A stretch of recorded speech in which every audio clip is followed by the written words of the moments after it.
Hello and welcome to this instalment of Talking Trim. I'm Jonathon Skinner and today we are looking at a fully trimmed Dash Top Crashrolls kit for the Jaguar XK150.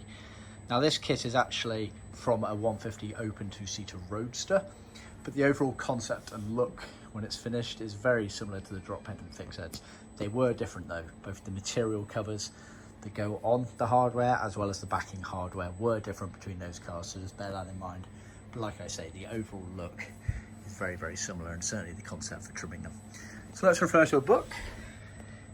We're talking about sort of left, right, centre. The centrepiece is the one that has the mirror coming up through it. It goes just directly above the dash fascia, so it's these pieces here. There we are. Yeah, I think that's probably a lot there. Oh yeah, perfect view. So it's this bit that goes from left to right, directly underneath the windscreen glass there. Now, a few changes that happened regardless of the models. Demist events here, so these chrome ones here. Some of the cars had this chrome finisher on, which looks absolutely lovely. Other cars used a plastic finisher, which was then trimmed in the same colour as the main trim. So for example, if these were that version, they would have been, I think, a black plastic finisher, which would have been trimmed in a biscuit colour to match that trim. So let's bear that in mind. It's also worth noting on this piece here, I believe this gap cutaway here was for a indicator switch, which was present on the earlier cars but was then changed to the column on the later cars. Not sure if they actually ended up updating that metalwork piece as well, or whether they just kept it standard. Just bear that in mind. Our kit, which we make for this, is a cover for the left, the right and the centre. It also includes the material for the dash fascia element of things, so it includes basically all of this bit here and all of this fascia material here, including the material for the inside and the outside of the glove box lid.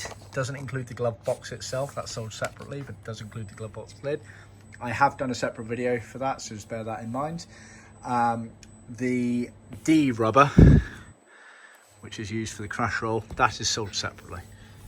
That's this here, as you can see. So it's nice molded latex firm foam, really makes the job a lot easier to retrim those there. So that is sold separately. That's always outside of the scope of the trim kit, whereas the materials for this dash top crash pad and the dash fascia are as standard sold in the trim kit, so just bear that in mind.